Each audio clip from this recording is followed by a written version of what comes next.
প্রবীরদা আসলে এত ভালো মানুষ যে তার সম্পর্কে আসলে মানে বলে শেষ করা যাবে। আর কখনো বলবেন না সুব্রত কেমন আছেন হালায় আউটডোর যাবেন। দেন আমি সবার আগে মনে পোস্ট আমি করেছি, আমার হাত পা কাঁপতেছিল। প্রবীর মিত্র মামা চলে গেলেন, হয়তোবা ওনারাও জানতেন না যে একদিন আগে পরেই দুজনে চলে যাবেন। প্রবীরদা আসলে এত ভালো মানুষ যে তার সম্পর্কে আসলে মানে বলে শেষ করা যাবে। কারণ হলো গিয়ে যে প্রবীরদার সঙ্গে আপনারা বলতে পারবেন না যে কারোর সঙ্গে কোনো রকমের কোনোদিন কোনো মানে মনোমালিন্য হয়েছে, এটা কেউ বলতে পারবে না। তো প্রবীরদা এমন একটা মানুষ। আর তারপরে প্রবীরদার সবচেয়ে বড় জিনিস হলো যে আমরা সবাই চলে যাব। আজকে প্রবীরদা চলে গেছে এবং আমি মনে করি যে প্রবীরদাকে নিশ্চয়ই আল্লাহ তাআলা মানে পছন্দ করতেন, যে কারণের জন্য অন্য ধর্ম থেকে প্রবীরদাকে এই ধর্মে নিয়ে আসছিলেন এবং নিয়ে আসার পরবর্তী সময় শেষের জীবনটাকে উনি কিন্তু একদম ধর্মকর্মের মধ্যে কিন্তু উনি ব্যয় করেছেন। ফোন দিয়ে বললো আঙ্কেল আব্বা তো মারা গেছে, 1 মিনিট। দেন আমি সবার আগে মনে পোস্ট আমি করেছি, আমার হাত পা কাঁপতেছিল এবং আমি ভয়ের সময় ছিলাম, আল্লাহ মিথুনি ফোন করলো না, আরেকজন ফোন করলো, কারণ এখন তো আমাদের দুদিন আগে অঞ্জনাবু মারা গেছে, মাথা ঠিক নাই, দেশ বিদেশ থেকে ফোন। এখন আপনাদেরকে বলি, আর এখন ট্রোলের যুগ, কিছু হলে ট্রোল হয়ে যায়, মানে আমি ভয়। তারপর দেখলাম যে না ঠিক আছে, না আবার নাম্বার চেক করে দেখলাম না মিথুন আঙ্কালই ফোন দিয়েছে। তো বলবো যে মানে আপনারা সবাই মিলে দাদা চলে গেছেন।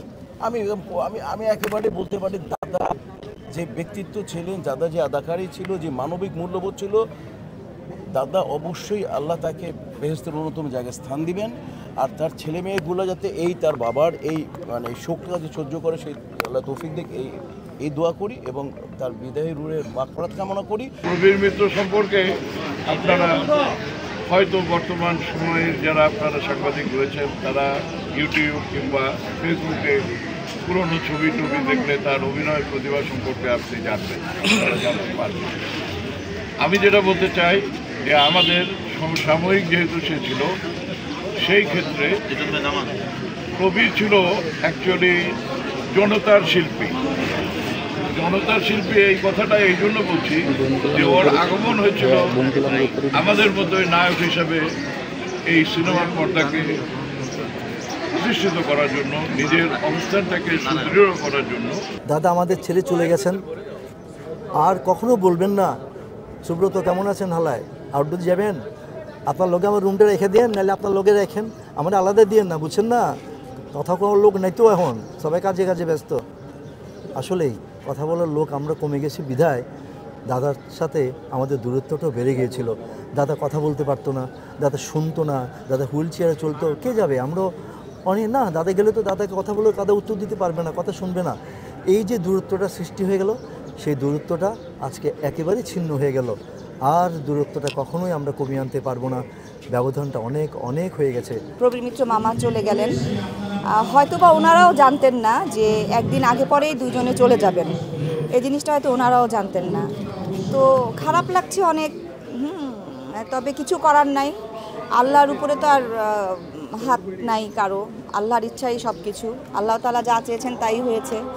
একটাই বলবো যে ওনারা ভেস্ত নসিব হোক, আল্লাহ যেন ওনাদেরকে ভেস্ত নসিব করেন, এইটাই। আর আপনারা সবাই দোয়া করবেন, এছাড়া তো আর কিছু বলার নেই। ছোটোবেলা থেকে স্মৃতি, বড় হওয়ার পরও বেশ অনেক স্মৃতি।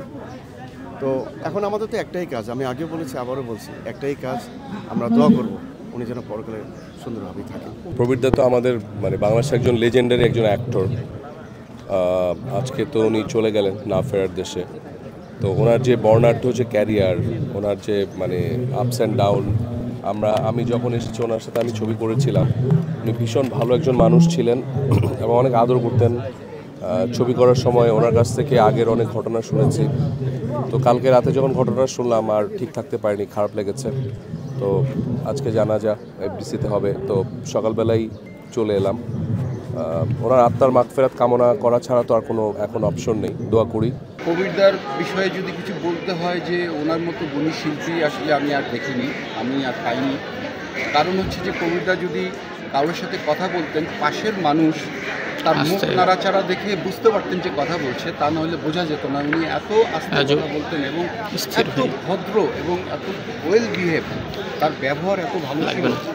আমি কোনোদিন তাকে রাগ করে কথা বলতে দেখিনি এবং সে কাজের প্রতি এত সিনসিয়ার ছিল, সবার আগে এসে সেটে এসে তিনি বসে থাকতেন।